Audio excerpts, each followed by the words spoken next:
Praise the lord. ఈ రోజు దేవుని వాగ్దానము ద్వితీయోపదేశ కాండం 28వ అధ్యాయం 4వ వచనం. నీ గర్భఫలము నీ భూఫలము దీవింపబడును, నేను మిమ్మల్ని దీవిస్తాను అని దేవుడు వాగ్దానం చేస్తూ ఉన్నాడు. ఈ మాటలు మోషే ఇశ్రాయేలీలతో చెప్తా ఉన్నాడు.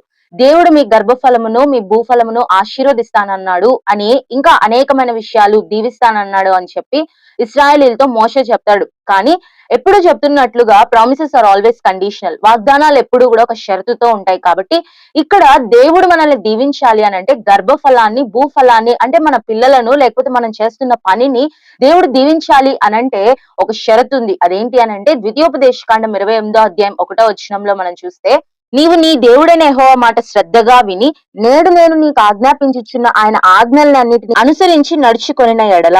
దేవుడు ఏమంటున్నాడు అనంటే నీ దేవుడైన యెహోవా మాట శ్రద్ధగా వినాలి. ఆయన ఇచ్చిన ఆజ్ఞలన్నిటిని నువ్వు గైకొన్నప్పుడు నీ గర్భఫలము అంటే నీ పిల్లలు, నీ తరతరాలు, నీ వంశము ఆశీర్వదించబడుతుంది. అంతేకాదు నీ భూఫలము అంటే నీ యొక్క పాడి పంటలు, నువ్వు చేస్తున్న పని ఆశీర్వదించబడుతుంది. దేవుడు మనకి ఇచ్చిన ఆజ్ఞలను మనం గైకొంటున్నామా? నిజంగానే మనకి ఆశీర్వాదాలు కావాలి. ప్రతిరోజు మనం ఆశీర్వాదం కొరకు ప్రార్థిస్తాం, ప్రతిరోజు దీవెన కొరకు ప్రార్థిస్తాము. కానీ ఎప్పుడైనా ప్రభా నీ ఆజ్ఞలు నేను గైకొనటానికి సహాయం చేయండి అని ప్రార్థించామా?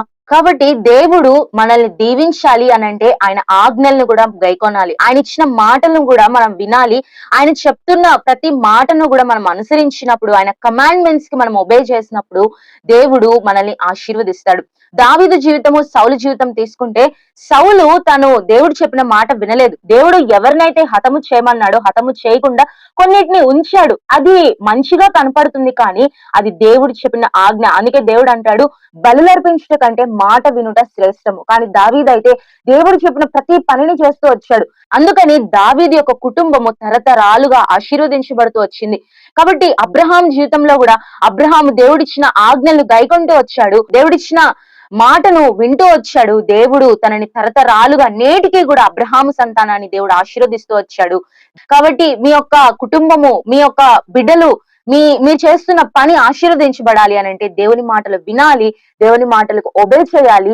వాటిని గైకొన్నప్పుడు, వాటికి విధేయత చూపించినప్పుడు దేవుడు మనల్ని ఆశీర్వదిస్తాడు. కాబట్టి ఆ రీతిగా దేవుడు చెప్పిన ప్రతి మాటకు విధేయత చూపిస్తూ ఆయన కొరకై జీవిస్తూ ఆయన ఆశీర్వాదాలు మనం పొందుకొనున్నట్లుగా మనం జీవిద్దాం. ఆయన రాకడ కొరకై సిద్ధపడదాం. Praise the lord.